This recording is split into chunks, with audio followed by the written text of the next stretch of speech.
bukan sekedar kelalaian. Ini persoalan serius yang mencoreng kredibilitas penyelenggara pemilu dan mengoyak kepercayaan publik pada institusi pengawas demokrasi. Bayangkan, barang bukti uang tunai sebesar 18 juta rupiah yang disita dalam operasi dugaan politik uang oleh tim sukses pasangan Iliza Saaduddin Jamal Afdal Rizal pada 26 November 2024 lalu dinyatakan hilang saat berada di bawah pengawasan Panitia Pengawas Pemilu atau Panwasli Kota Banda Aceh. Fakta memalukan ini mencuat dalam sidang etik Dewan Kehormatan Penyelenggara Pemilu atau DKPP di kantor KIP Aceh, Kamis 17 Juli 2025. Dalam persidangan yang disiarkan langsung lewat kanal YouTube itu, Kepala Sekretariat Panwasli Banda Aceh, Alfian, mengaku tak mengetahui keberadaan uang yang disita saat penggerebekan oleh tim Sentra Gakumdu. Saya tahu ada uang disita dari Cut Hera, anggota tim Ses Iliza Afdal, tetapi saya tidak tahu jumlah pastinya. Dan uang itu bukan saya yang pegang, ujar Alfian menjawab pertanyaan Ketua Majelis DKPP Muhammad Tio Aliansyah. Namun, kesaksian Alfian justru menggugurkan pernyataan para komisioner Panwasli Kota Banda Aceh yang sebelumnya menyebut bahwa barang bukti berada di dalam penguasaan Kepala Sekretariat. Setelah Alfian hadir dalam sidang, keterangan pun berubah total. Bergerak lurus, Komisioner Panwasli Banda Aceh Indra Milwadi akhirnya mengakui bahwa uang sitaan itu hilang. Ia menyebut berdasarkan laporan staf sekretariat, uang yang dibagi dalam 2 amplop tersebut dengan masing-masing sekitar 17 juta dan 1 juta tinggal 1 yang tersisa. Yang kita tahu, uang tersebut dipisah, tapi berdasarkan laporan staf yang 17 juta hilang, ungkap Indra.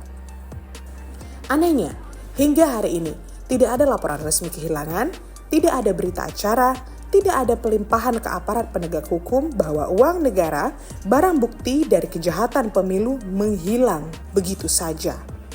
Majelis DKPP pun dibuat geram oleh inkonsistensi dan ketidakterbukaan para komisioner. Keterangan yang berubah-berubah dari kepala sekretariat pindah ke laci komisioner, lalu ke tangan staf sekretariat hingga akhirnya dinyatakan hilang. Jangan mempersulit diri sendiri. Keterangan saudara dari tadi berubah-ubah terus, sindir Tio Aliansyah dengan nada tajam. Komisioner lain, Hidayat, menyebut uang itu disimpan di laci meja Effendi, komisioner Panwasli lainnya. Tapi, Effendi justru membantah memegang kunci maupun pernah melihat uang tersebut secara langsung. Itu sebabnya skandal tadi bisa disebut bukan sekedar pelanggaran etik. Ini bisa didiskualifikasi sebagai tindak pidana penghilangan barang bukti. Mantan Ketua KIP Banda Aceh dan Komisioner KIP Aceh, Munawarsyah, lewat akun sosial medianya mengecam keras peristiwa ini. Barang bukti sejumlah uang dugaan money politik bisa hilang? Wah, harus diusut tuntas, main-main saudara. Tulis Munawar yang pernah 17 tahun menjadi penyelenggara pemilu tersebut. Ia menegaskan, Pasal 231 KUHP menyatakan dengan jelas, siapapun yang dengan sengaja menarik, menyembunyikan, merusak, atau membuat tidak dapat dipakainya barang bukti yang disita berdasarkan perintah hukum dapat dihukum penjara hingga 4 tahun. Lebih lanjut, Pasal 233 KUHP menyebut barang siapa yang dengan sengaja menghilangkan barang bukti yang akan digunakan dalam proses hukum juga terancam pidana maksimal 4 tahun penjara.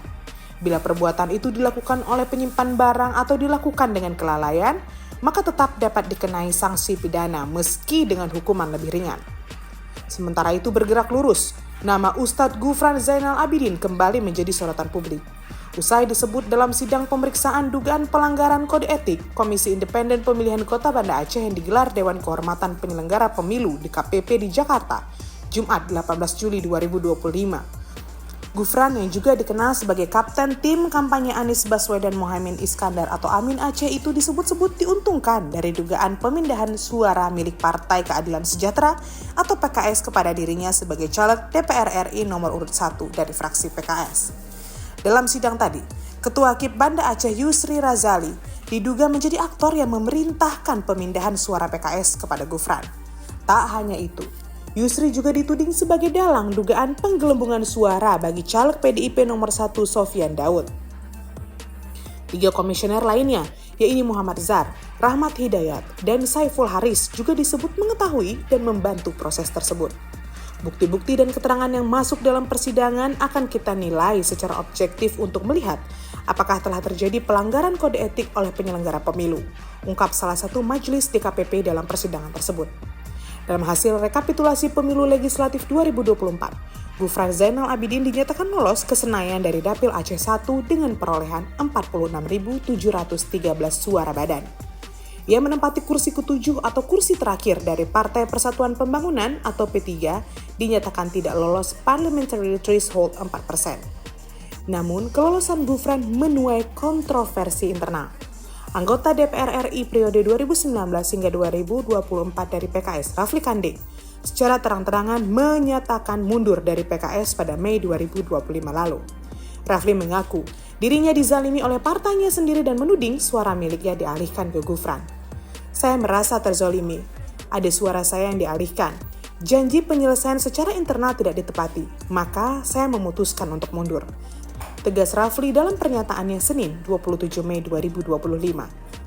Menariknya, Gufran yang juga tercatat sebagai manajer PKS Aceh turut hadir saat DPW PKS Aceh melaporkan dugaan penggelembungan suara untuk caleg PDIP ke Panwasli Aceh pada Maret 2024.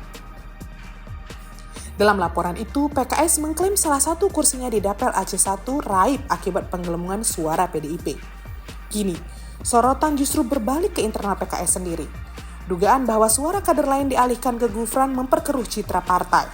Apalagi jika tuduhan tersebut terbukti, maka kasus ini akan menambah daftar panjang problem etik pemilu di Aceh yang mencoreng integritas KIP dan memperlemah kepercayaan publik terhadap proses demokrasi di Aceh.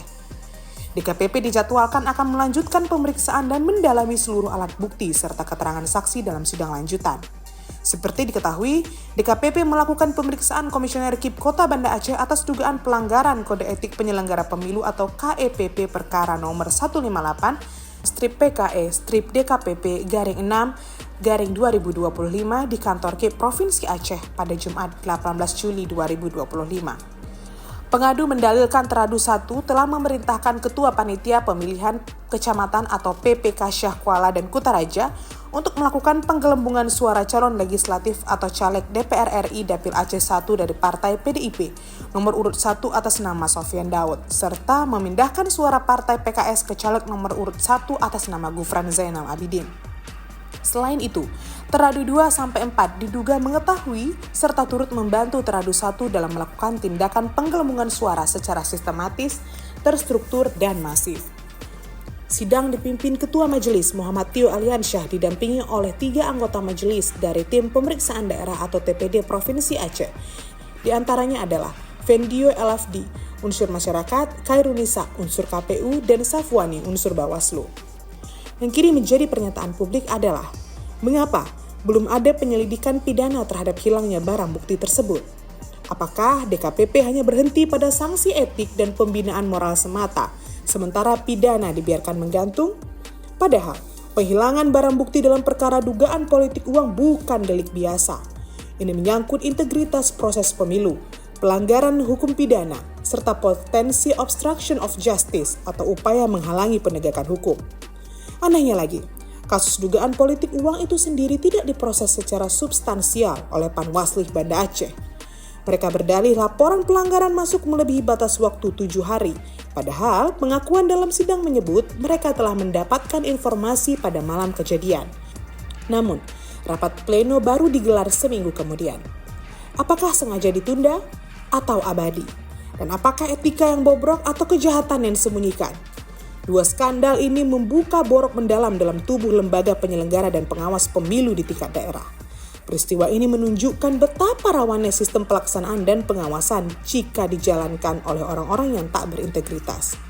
Khusus untuk kasus penghilangan barang bukti uang tadi, jika tidak diusut secara pidana, maka ke depan setiap barang bukti dalam kasus pemilu bisa saja hilang dan hanya berakhir di ruang sidang etik tanpa kejelasan hukum dan tanpa pertanggungjawaban pidana.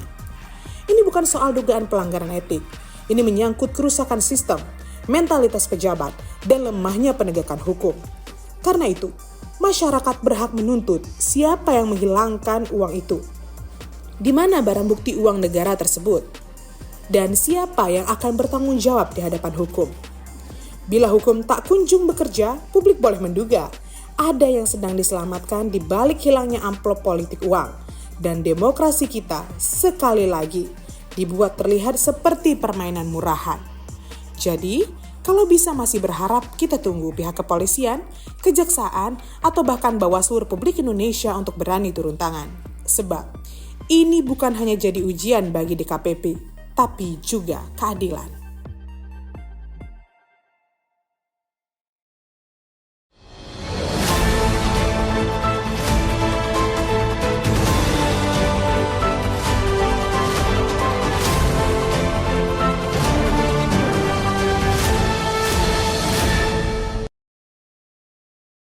Jangan lupa like, komen, dan subscribe. Serta aktifkan lonceng notifikasi